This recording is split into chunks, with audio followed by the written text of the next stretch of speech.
Will this become another Lakers dynasty? Wow.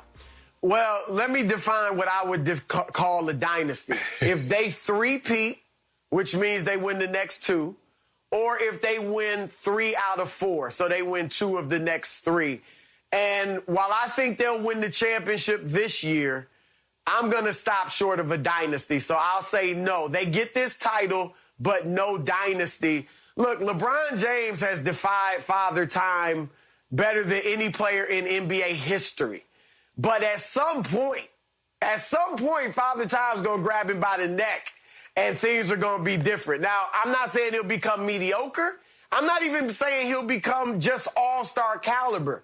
But he won't be the best player in the world. He won't be a top 3 player. And while as great as Anthony Davis is, I'm not yet convinced that he can carry a team to championships without LeBron being either the best player in the world or a top 3 or top 5 player. Here's the other thing. As great as LeBron is, it has been difficult for him to win championships. His first championship, they're down 3-2 going to Boston in the Eastern Conference Finals. He has a heroic performance, and they win that series.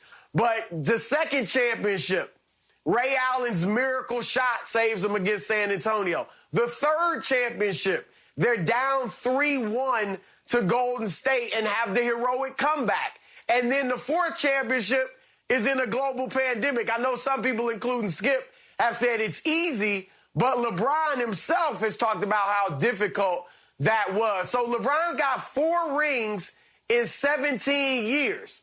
It's hard for me to believe that all of a sudden, at the end of his career, as his skills lessen or he lessens as a player, that he's going to all of a sudden win 3 in 4 years or 3 straight. So, I think they win it this year, but no dynasty. I'm going to say, well, so are you saying is Golden State a dynasty? Because they won 3 in 5 years. Would you consider that a dynasty? I would consider that a dynasty. So you're saying maybe if they win, what, 3 in 5 years? Yeah, 3. If they can get another 2, if they can get 2 in the next... I'm going to say age will get to him. So I would give you that, Shannon. I would give you that. 3 and 5, I would give you that, but I don't think they'll get that. 2 in the next 4 years. I see a dynasty. It reminds me of that 80 TV show, Skip. You remember it.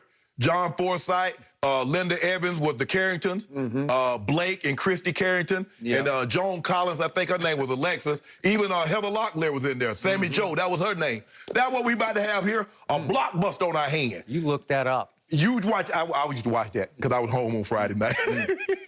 I watched that and Who Shot JR to Dallas. But Skip, you know what?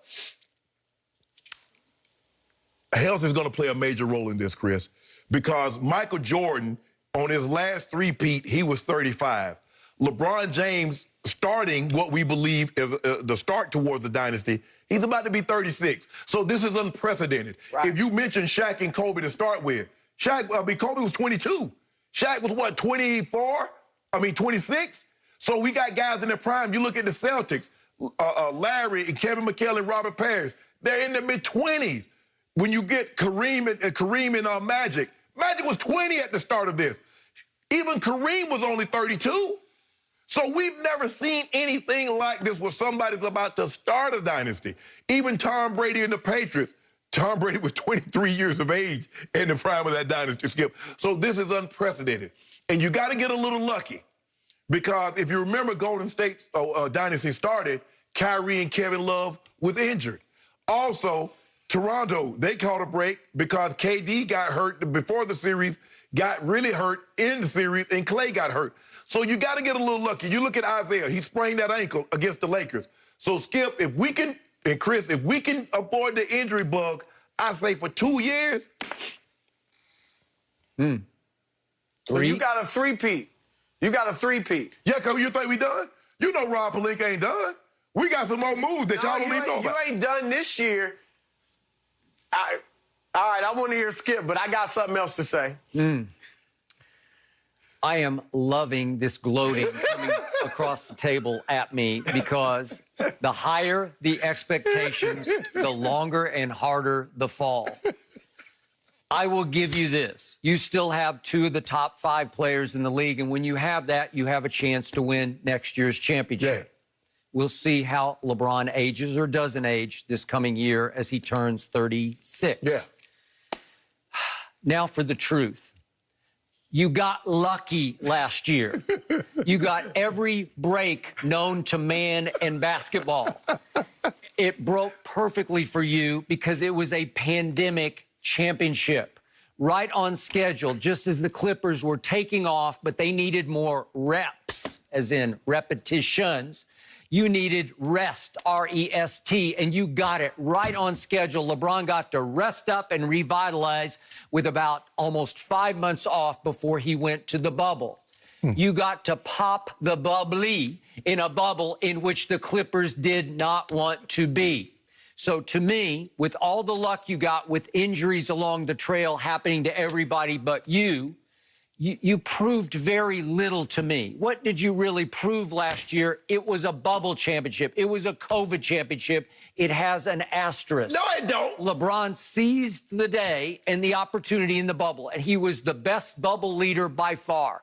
He led his team because he smelled blood in the bubble. He knew that they had a chance to just slip right through and snatch a championship that nobody else could figure out how to win in the bubble. I'm just trying to figure. Help me understand this, Chris. How can the most mentally weak superstar that we've ever seen, how could he summon up the mental fortitude in a confined area like that when everybody else is succumbing to the pressure? All those strong, mentally tough guys. How can LeBron, mentally weak, do what they couldn't do that's mentally strong? He has been mentally weak under pressure in clutch situations. This was another longevity achievement for LeBron because how long were they there? 3 months? But think about I got to keep my team together for 3 months and I can steal another championship. Chris, what would have been said had LeBron, Skip Bayless told me it was perfect. This is a perfect situation. No KD. Giannis got knocked out. If LeBron James... Where were Steph and Clay? Yes. So now, if he doesn't win it now, Chris, when will he ever win? This is a perfect situation. Thank you. He did it. Bingo. But now you say they were weak. I was lucky. Go, Chris. Go ahead, Chris. I am not co-signing. I have no problem with the pandemic championship. I think it was a great accomplishment, so I'm going to give LeBron and the Lakers props for that. Here's where I say to you, Shannon, though, as far as the dynasty. Yes. I mean, look at how dudes are linking up. Where's Giannis going? I mean, maybe he'll stay in Milwaukee. There's a good chance of that. But what if he goes to Miami? What if he goes to L.A.? I agree. I can't see Yeah, well, you know, you don't want to see that. Have to take... What would he have to take, like $22 million or something like that, $25 million? You want a title or not? What about Golden State? If Giannis could go to Golden State. The Clippers are not done. Even if they don't win it this year, Kawhi's still relatively young. They're not going anywhere. Them Buccaneers are young. I mean, they already won James Harden. If they don't win it this year, who knows who Kyrie and KD going to be going after? Guess who we going to get? Look, you're going to see these other guys linking up. Because now everybody is playing from the LeBron James playbook. And they're looking around for what super team they can create.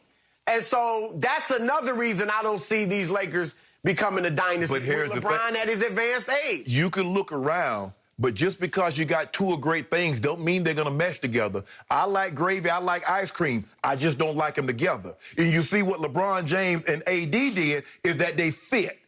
See, everybody just see, you looking at it, well, that guy, he's great, and this guy's great, they're going to get together. No. You see what happened with James Harden and Russ? 2 great players, how'd that work out for them? But we not done. We got our eye on a guy up in D.C. that probably ain't going to be happy. Oh, yeah. Don't shake your head, Chris Broussard. Don't shake your head. Wait, you want Russell Westbrook? No, you can have him. No. We want that marksman old Bradley Beal. We get on Bradley Beal, then what, Chris?